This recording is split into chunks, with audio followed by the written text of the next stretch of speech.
Welcome back. Today we are going to be solving equations with variables on both sides, but except this time we're going to be working with decimals and fractions.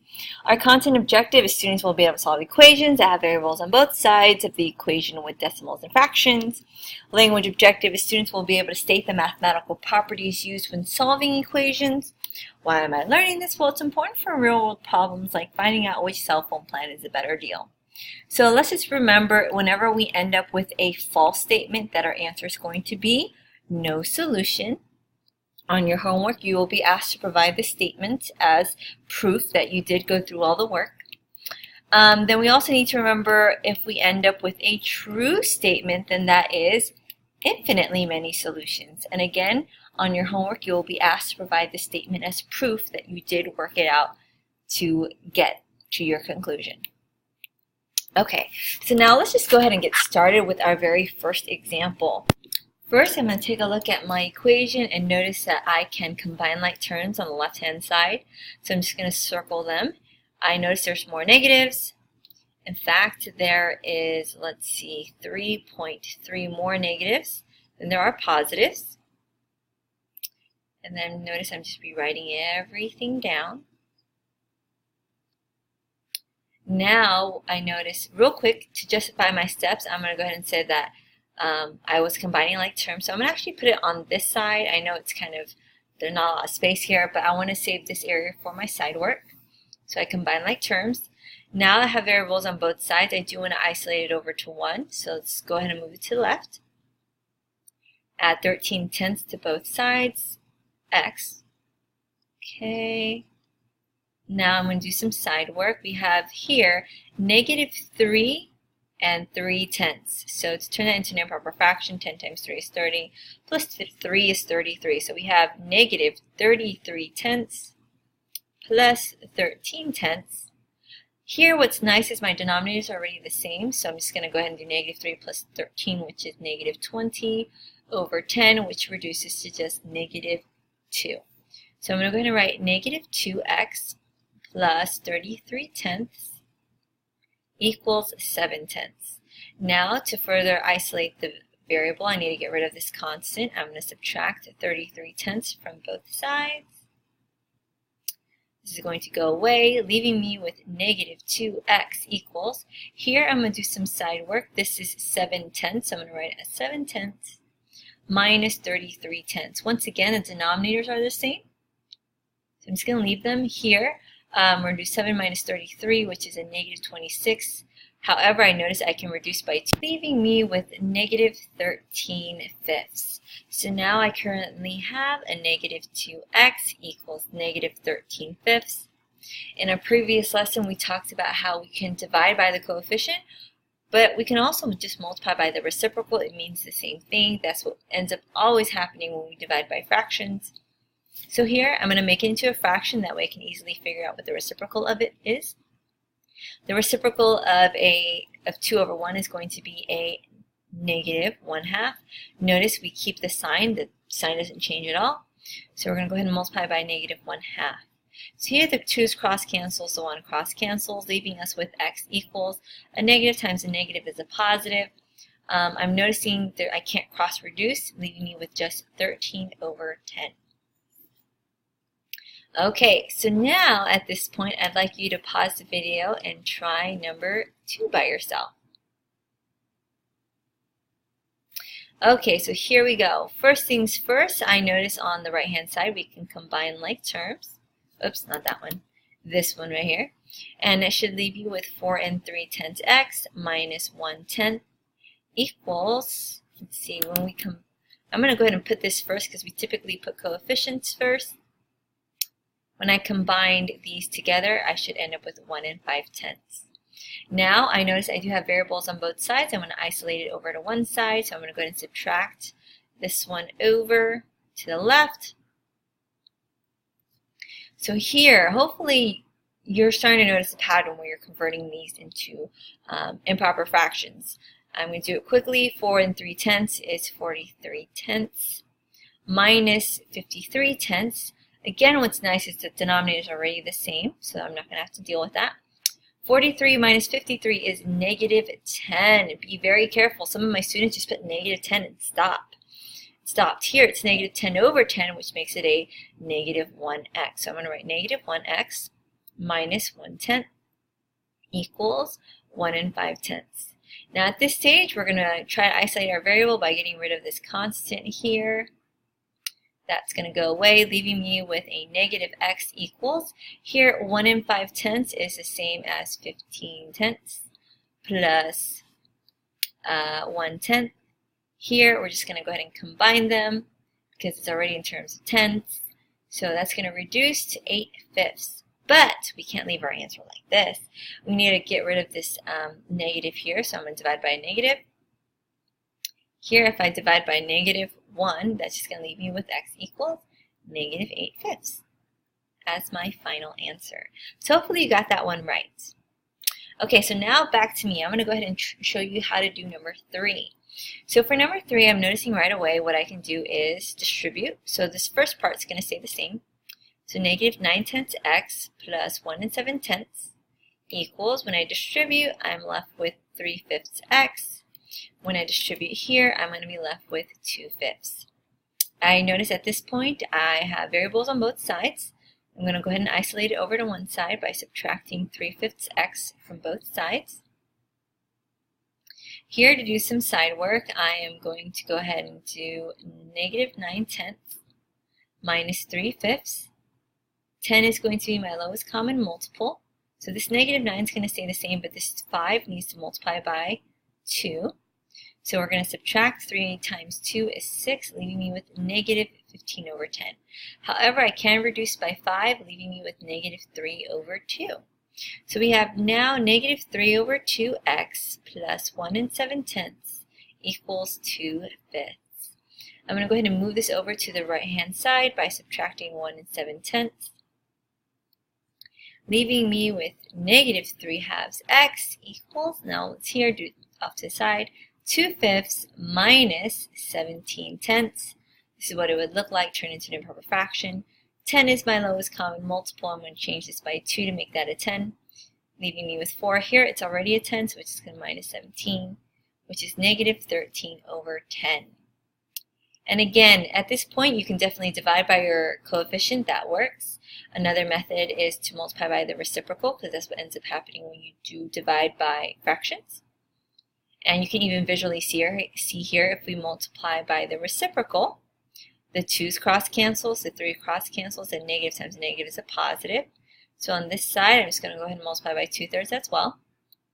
Be very careful, a negative times a negative is a positive. I noticed 2 and 10 have a 2 in common. 10 divided by 2 is 5, 2 divided by 2 is 1, which is going to leave me with a positive 13/15 as my final answer. Okay, so you know what it is now. It is your turn. Go ahead and pause the video and try number 4 by yourself. Okay, so let's see how we did. Hopefully you distributed negative times a negative is a positive, so we have 3/2 x. Negative 1/2 times 1 is going to be negative 1/2 equals 1/10 x plus 1 3/10. I have variables on both sides. You know what we need to do, isolate it over to 1. So I'm going to go ahead and subtract 1/10 x from both sides. Now that's going to leave me with 3/2 minus 1/10. 10 is my lowest common multiple, so 2 is going to have to change by 5, because 2 times 5 is 10. Change this by 5 as well, leaving me with 15 minus here. This one's not going to change because it's already a 10, so we're going to keep it as a 1. Leaving me with 14/10, but I can reduce that down to just 7/5 when I divide both by 2. So we have 7/5 x minus 1/2 equals 1 3/10. I'm going to go ahead and get rid of the fraction by adding getting rid of the constant by adding a 1/2 to both sides, leaving me with 7/5 x equals 1 3/10 is the same as 13/10 plus 1/2. 10 is my lowest common multiple. This is going to be 13. Multiply this by 5 to make it a 10. That's going to give me plus 5. If we have 18 over 10, that's going to reduce to 9/5. Again, you can divide by the coefficient, or you can recognize that multiplying by the reciprocal is also going to do the same thing. Here, I can prove it to you. 5's cross cancels, 7 cross cancels, leaving me with x equals. Here, the 5's cross cancel, leaving me with 9/7. Okay, so now let's go ahead and move on to the next one. Again, I'm going to show you how to do this one, and I'm going to have you try one by yourself. So for this one, I can't do anything on the left-hand side, so let's just bring it on down. On the right-hand side, I'm noticing I can distribute. Let's just bring down the 16/5 for now. When I distribute, that's going to be a positive 6/10 x. Distribute here, it's going to be a negative 3/10. At this point, I notice on the right-hand side, I can combine like terms. So I'm now left with negative 4/5 x plus 1 3/10 equals, let's see, I'm going to go ahead and write this first because I typically like coefficients to be written first. I'm going to go ahead and combine these together. We have 16/5 minus 3/10. 10 is going to be our lowest common multiple, times this by 2. We have 32 minus, this one's not going to change, so it's still going to be 3, which is 29/10. So since it's positive, we're going to put plus 29/10. I do have variables on both sides, so let's move it over to one side. I'm going to go ahead and subtract 6/10 x from this side. And that's now going to leave me with a negative 4/5 minus 6/10. But wait, I'm noticing 6/10 could be reduced by 2, so that's going to turn it into 3/5. Why did I want to do that? Because now I have common denominators. So now it's just negative 7/5 x plus 1 3/10 equals 29/10. I'm going to go ahead and get rid of the constant on this side to isolate my variable, leaving me with negative 7/5 equals, here we have 29/10 minus, this is equivalent to 13/10, which is going to leave us with, let's see, 16/10, which reduces to 8/5. But I'm not sure if you noticed, I accidentally dropped my variable. It's very important, because if I didn't put that, I would have been, oh look, it's no solution. That would have been completely wrong. I'm going to go ahead and multiply by the reciprocal to isolate my variable. So I'm going to multiply by negative 5/7.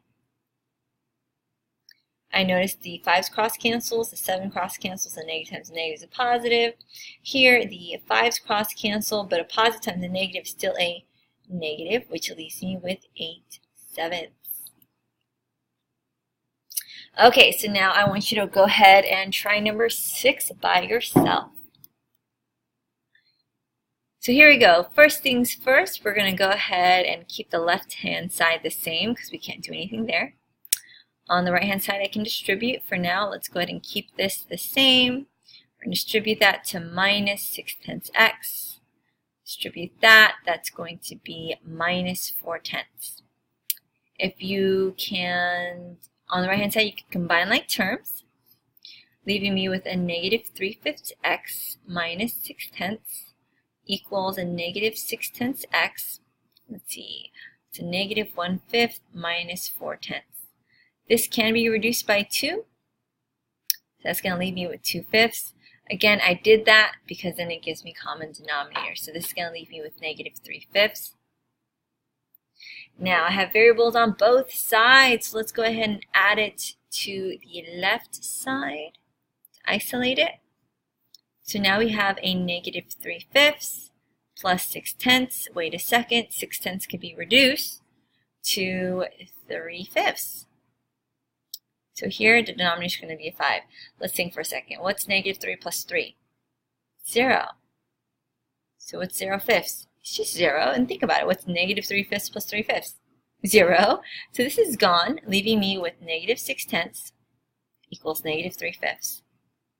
Okay, so it's either going to be infinitely many or no solutions. Before you claim one of them, let's turn one of them into a fraction. So here in negative 6/10, if you write 6/10 like so, I can reduce by 2.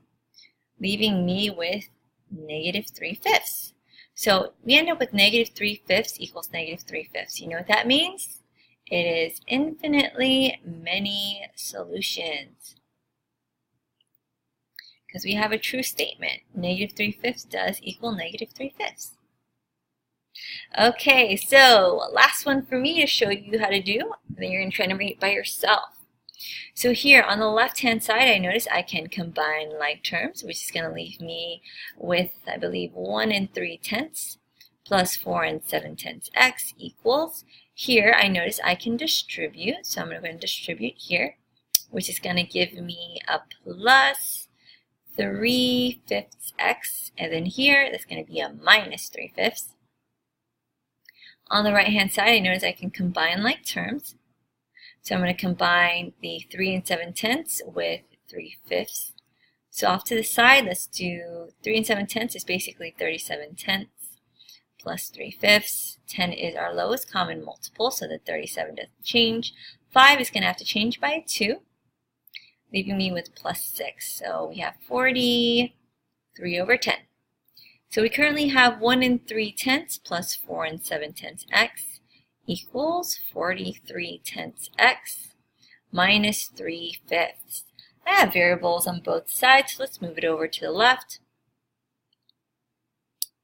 Okay, so now that we have that, it's going to cross cancel, and it's going to cancel, sorry.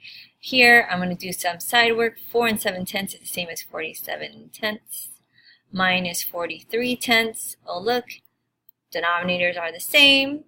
47 minus 43 is 4, but wait, I can reduce that by 2, leaving me with 2/5. So now we have 2/5 x plus 1 3/10 equals negative 3/5. I'm going to isolate my variable by first getting rid of this constant here, leaving me with 2/5 x equals, well, let's see, negative 3/5 minus 13/10. 10 is my lowest common multiple. Multiply that by 2. Negative 6 minus 13, that's going to give me negative 19/10. Okay, so here, in order to isolate the variable, I'm going to have to multiply by the reciprocal or divide by the coefficient, whatever you're more comfortable with. These cross cancel. 5 and 10 have a 5 in common. 5 divided by 5 is 1. 10 divided by 5 is 2. X equals a negative times a positive is a negative 19/4. So that was my last example. Now it's your turn. So go ahead and pause the video and try number 8 by yourself. Okay, here's the last one. Here we go. We have 6 5/10 x. Distribute that. It should be negative 14/5. Distribute this. It's going to give you 4/5 x equals. Here, I notice I can combine like terms. This is going to be the biggest thing that a lot of students are going to mess up on. Here, they're both negatives, so I definitely have more negatives than I have anything else. Since they're both negatives, I want to see how many negatives I have all together. I'm going to combine them. Negative 1 5/10 and 5. Where does the decimal belong in 5? Well, the decimal belongs at the end. If you did not write it at the end, you wouldn't have written it correctly and lined up the decimals. So here, since they're both negatives, we want to see how many negatives are all together. We should have ended up with negative 6 5/10. So let's go ahead and add 7 3/10 x. So on this end, I notice I can combine like terms. So let's do that real quick. 6 5/10 is the same as 65/10 plus 4/5. The lowest common multiple is going to be a 10. So this is going to say 65, but we're going to have to double this to make it work, leaving us with, 73/10. So here we have 73/10 x minus 14/5 equals negative 6.5 plus 7 3/10 x. I'm going to go ahead and notice I have variables on both sides, so I'm going to go ahead and move it over to the left by subtracting 7 3/10 x from both sides. 7 3/10 is the same as 73/10. So notice, what is 73/10 minus 73/10? It's just 0. So this actually cancels out as well, leaving me with negative 14/5 equals 6 5/10. before we say it's no solution or infinitely many, let's convert both either into a fraction or decimal. I like to convert these to fractions. So here I can call that 65/10. If I reduce by 5, let's see, that's going to give me 13/2. Now, is -14/5 the same as 13/2? The answer is no, so the answer is no solution. So we survived. That actually concludes the lesson for today. Thank you so much for tuning in. And as always, until next time, bye.